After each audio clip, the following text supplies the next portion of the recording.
Do you ever wonder what strange things our elders have seen? What stories lie behind those tired eyes? Well, there are some questions you just don't ask, because the answer will haunt you forever. In this chilling story, written by Christine O Neill with the concept by Nick Giampietro, a teacher recounts their experience of when a student brought their living history project to school. That is, the most disturbing living history they've ever seen. Before we start, don't forget to go to my subreddit at reddit.com/r/darknessprevails to subscribe and check out tons of scary true stories, or to submit your own. Now, enjoy the letter in the basement, and remember, some stories are better left untold.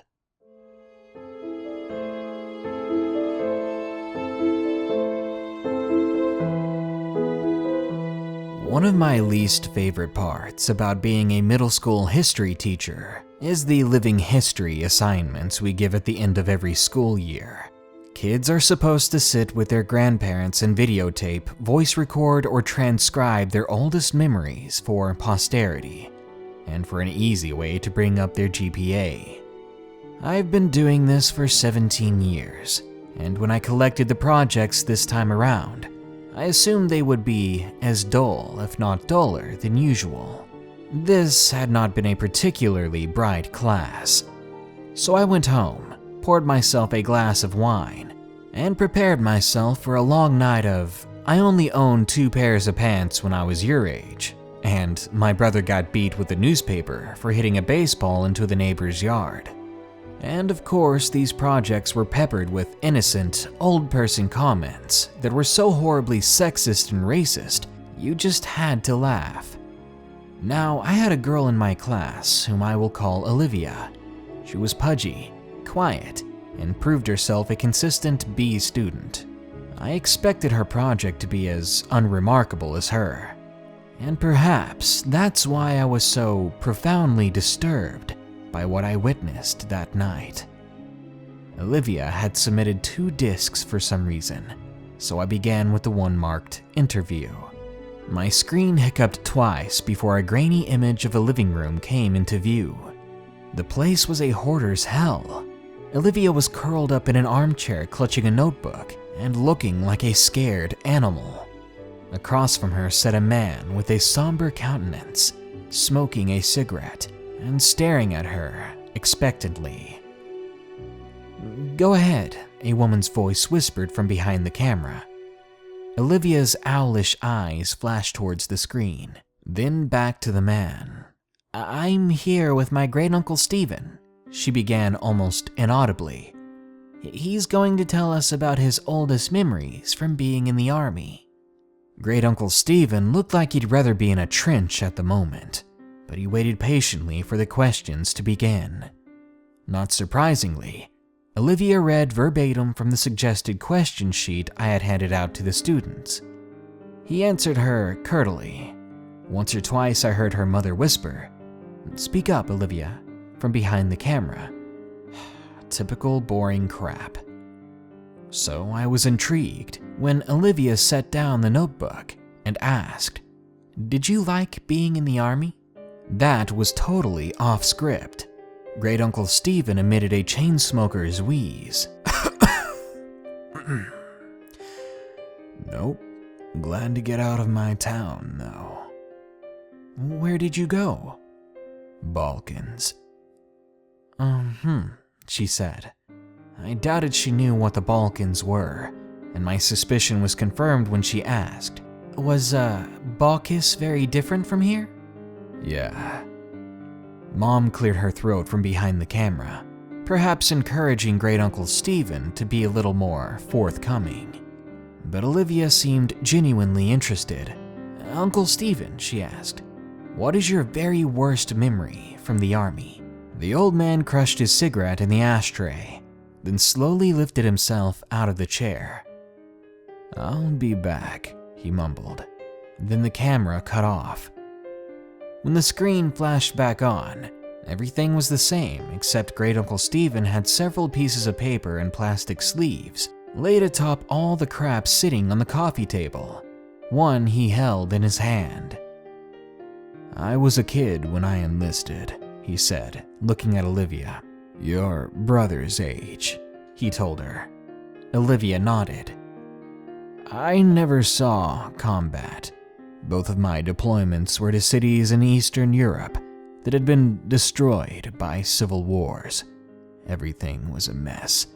I felt like a freaking janitor." Mom coughed.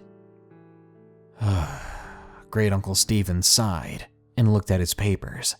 "My unit was assigned to a school that had been obliterated by all the violence. Broken windows, caved-in rooms, and for some reason the part that got to me the most was that the school had been like this for years before we got there. No one had lifted a finger to try to fix it. I saw kids walk by it on their way to go beg for money, or whatever crap they did." The camera dipped towards the floor as I heard Mom whisper harshly at Great Uncle Stephen. I couldn't make it out what she was saying, but it wasn't hard to imagine. "Do you want to hear this story or not?" I heard him bark in response. "Then you better let me tell it how I want." "Mom," Olivia chimed, "please stop interrupting." "Are you presenting this in front of the class?" "No, Mom, we're just handing it in to the teacher." "I'm sure he's heard worse words before." Great Uncle Stephen contributed helpfully. I wasn't a he, as a matter of fact, but other than that, the statement was accurate. The camera was lifted, and after a couple of blurry focus adjustments, the shot was the same as before.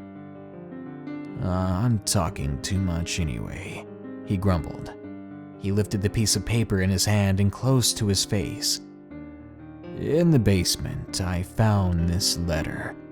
I didn't know what it said, but I had a buddy of mine translate it. So I'm gonna read it now, and then I'll tell you what I saw in that basement." A chill ran down my spine. Mom zoomed in to Great Uncle Stephen and his letter. His palsied hands trembled as he held up the paper, and this is what he read. "Dear Sir, I never loved my country. So many of these skirmishes are born from patriotism, a power struggle for the shards of a once great empire. But I don't care what name my home has on a map. This fighting is senseless, and I stay as far away from it as I can.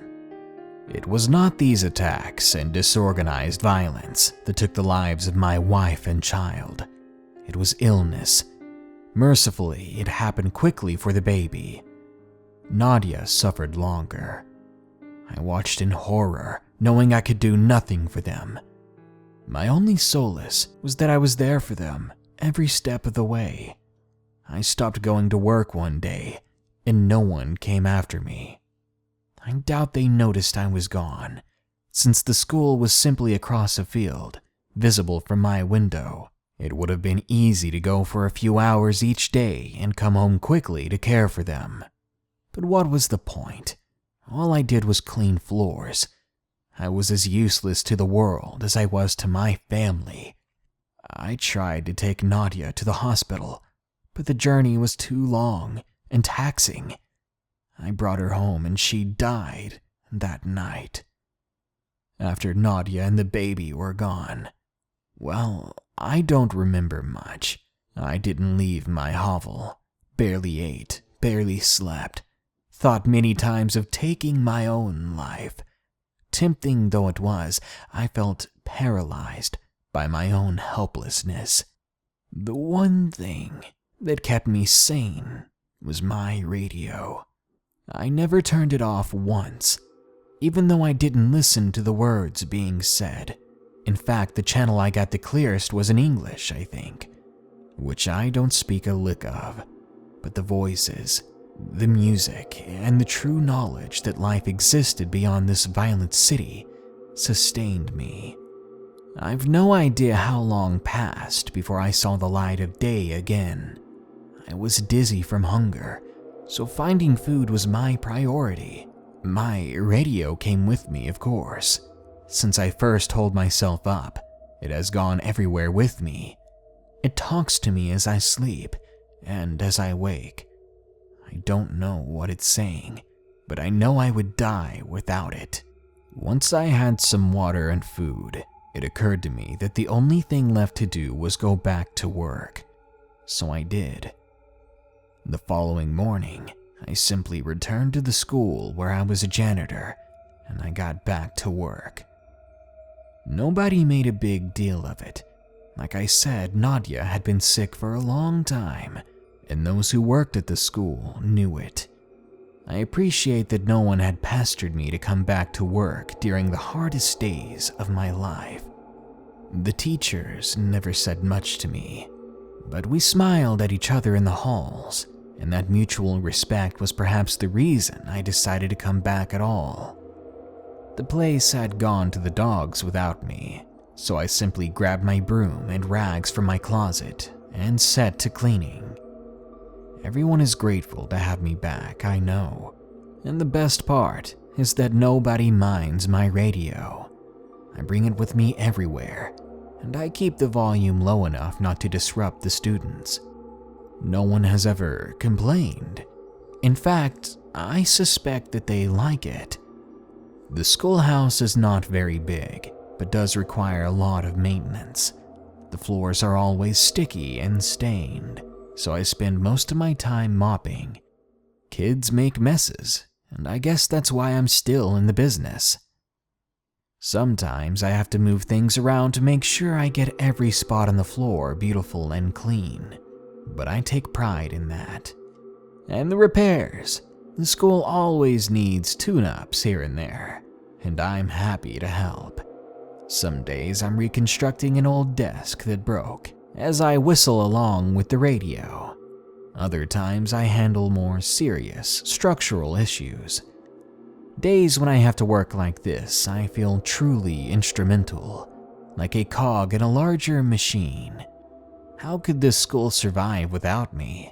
It took me a long time, but I once again feel that I have purpose.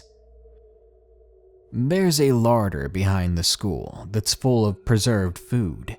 In lieu of payment, I'm allowed to take as much food as I need. That arrangement is fine. What would I do with money anyway?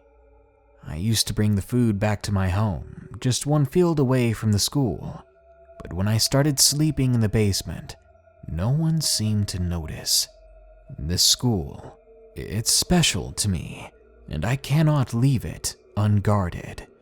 When I'm besieged with memories of my wife and baby, I turn up the volume on the radio to drown out such thoughts. It works for me every time. Except this morning. Because this morning, I woke up to dead silence. I frantically examined the radio to see what had happened. I honestly can't tell you how many days in a row I've been using it. Did it simply live out its life and die naturally? I've spent the entire day trying to fix it. Most of this time I've been crying. I'm losing my mind without it. I've given myself until sundown. If I can't fix it by then, I'm going to take my life. I'm writing this because the sunlight is starting to die, and I know what my fate shall be. I've thought about taking one last walk through the halls of my school, saying goodbye to the students and teachers. I know I will be missed, but I cannot bring myself to leave this room. I can't go anywhere, knowing that my radio is dead in here. There are no more tears in me. It feels now like I can't catch my breath. I vomited what little food I had in my stomach, and I'm growing dizzy again, like I did after Nadia died. I am not long for this world. But before I take my life, I've closed the door to this room and stuck a chair beneath the handle. It's the only room in the basement, and has a small casement that lets in just enough light for me to see what I'm doing. If anyone is kind enough to come looking for me, they should not be met with this gruesome sight. Perhaps they will see the door is blocked, smell my rotting body, and simply forget I ever existed. But I've placed both my radio and this note outside the door. Kind sir, if you're reading this, I have one humble request. Please fix it. Save my radio. It did not deserve to die in its sleep, and I am ashamed that I cannot revive it. Now I'm ready to join Nadia and little Ludmilla in heaven. I hope this school can find another janitor who loves and cares for it the way I do. The hour is now. Do not forget my radio. Stanislav. When Mom zoomed back out, Olivia had tears in her eyes. Thank you for sharing, Uncle Stephen. Mom said, her voice choked. I think we have enough. Wait, Olivia chirped. He said there's more. What did you find? Before Great Uncle Stephen could open his mouth, the image disappeared. My jaw dropped. Was that it? What did Great Uncle Stephen see? I promptly remembered that there was a second disc. This one was unmarked, but I hoped it contained the rest of the interview. There was no video, only audio. The voice that started up was Olivia's. Hi, Miss Jarity. I'm sorry about my mom, but she refused to record the rest of what my uncle was saying. But I asked him to continue and secretly record the story as a voice memo on my phone. I remember you said earlier this year that history is written by the people who win wars. She sucked in a big breath, then commenced crying.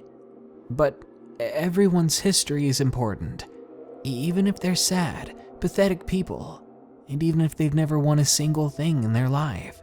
I haven't slept through the night since I finished this project, but you have to hear what my uncle has to say. There were tears in my eyes too. The sincerity of her words was beautiful. I was also flattered that she had remembered some trite phrase I threw around, because it was what my history teachers had said to me. Before I got too sappy over it, the audio began again. Fine, came Mom's frustrated voice. If you want to hear the rest of the story, fine, but this is not appropriate for a school project. Let me finish, Great Uncle Stephen snapped. If it's too much for you, help yourself to a snack in the kitchen. But Olivia wants to know what happened. I heard her mother mumble something and walk away. Olivia and her uncle were now alone. I imagined her looking at him expectantly. So, did you find the radio? Or did it get ruined when the school got blown up? He rasped and I heard the distinct click of a lighter. That letter, he began slowly. It had a date on it. What date? She inquired hungrily. It was dated 2 weeks before we began rebuilding the school. But didn't you say the school had been destroyed like 2 years ago? Yes, replied Great Uncle Stephen. It had been. There was silence as I felt goosebumps on my arms. The images that came to my mind were almost too overwhelming to express, but Great Uncle Stephen put them into words effortlessly. Clearly, he had spent his whole life thinking about it. This man, this Stanislav, went to a vandalized, falling apart schoolhouse and cleaned up blood and rubble like it was spilled drinks and dust. He smiled at dead bodies in the hallway and believed they were smiling back at him because they liked his radio. He moved around corpses so he could sweep the ground under them. The roof was half collapsed, so when it rained, he must have gotten soaking wet, but he was so oblivious that he didn't feel a thing. I could hear Olivia crying steadily. I found the larder he was talking about. It was all pickled, preserved food that probably tasted like crap. Most of the stuff was moldy. Did you see the dead body? Yes, hanging from the ceiling, but still amazingly lifelike. He wasn't rotting away. This hadn't happened years ago.